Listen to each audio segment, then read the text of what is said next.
There are 196 countries in the world. 25 of them are very rich, defined as having an average wealth per person of over $100,000 a year. They are. But far more countries are quite poor, and some, which we're considering here, are very, very poor. These are the 20 poorest countries in the world, where the per capita wealth is under $1,000 a year, or under $3 a day. Every country is now more or less on a path to growth, but the poor ones are growing very, very slowly. If Zimbabwe continues at its current growth rate, it will qualify as a rich country in 2,722 years. What we want to know in this film is why some countries prosper and others stagnate, so that we can understand what rich countries are doing right and get a better grip on the challenges and hurdles facing poor countries. There are basically three factors that determine whether a country will be rich or poor. The first is institutions. Institutions are beyond important. Broadly speaking, rich countries have good institutions, and poor ones have very, very bad ones. The correlation between poverty and corruption is direct. The richest countries in the world are quite simply invariably also the least corrupt ones. And the most corrupt countries are also the poorest.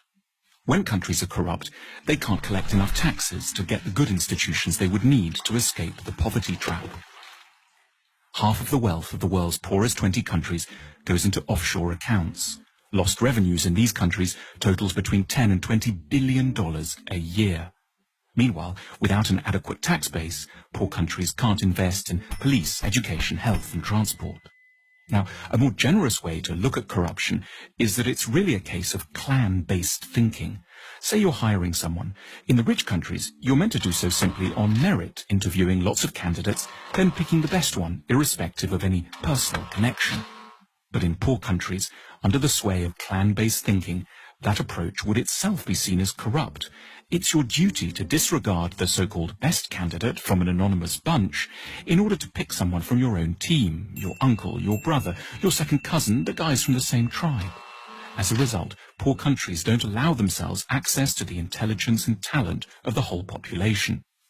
There's a second thing that keeps countries poor: culture. What goes on in people's minds, their outlooks and beliefs. A striking statistic pops up here in relation to religion. If there's one generalization you can make about religion and wealth, it's that the less people believe, the richer they stand a chance of being. 19 of the richest countries in the world have 70% or more of their populations saying that religion is not at all important to them.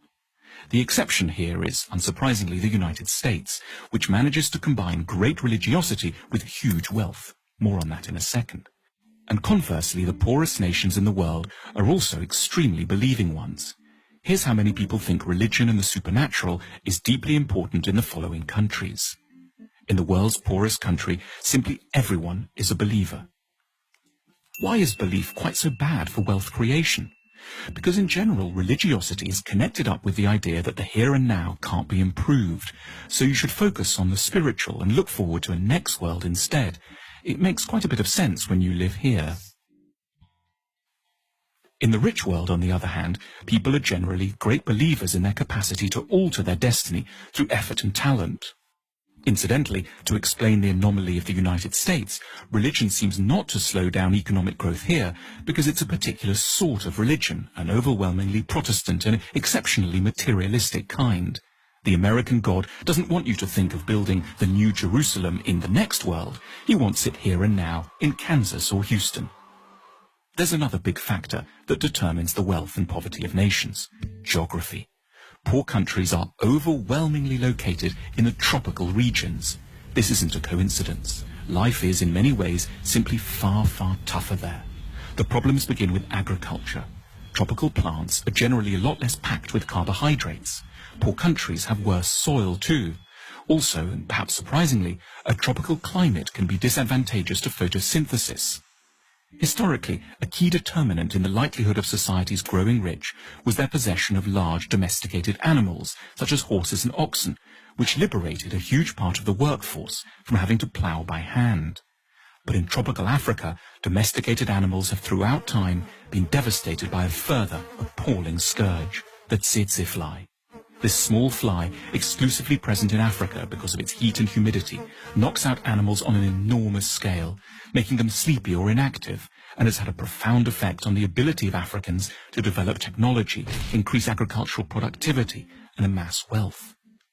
It isn't just plants and animals that suffer in the tropics. In the middle latitudes, humans are open to a terrifying array of diseases, including 100% of low-income countries are affected by at least 5 tropical diseases simultaneously. The magical temperature, which has helped to make rich countries rich, is 16 degrees centigrade. However superficially unpleasant, that drop below 16 degrees as autumn starts to bite is quite literally a foundation stone of civilization. Geography also encompasses transport, and poor countries are on the whole very badly connected. Landlocked Bolivia and semi-landlocked Paraguay are the poorest nations in South America. Africa has only one major navigable river, the Nile, and hosts 15 landlocked nations, 11 of which have average incomes of $600 a year or less. Not coincidentally, the poorest country in Asia, Afghanistan, is also landlocked. Then there's the matter of natural resources. Natural resources like oil or precious metals can be real trouble, and paradoxically, poor countries tend to have them in spades. These natural resources are what economists call intensifiers. They will help to make a country with good institutions richer, but one with bad institutions get even poorer, precipitating what's called the resources trap. So the Democratic Republic of the Congo is one of the world's most mineral-rich countries, holding most of the world's coltan, which every mobile phone has a bit of inside.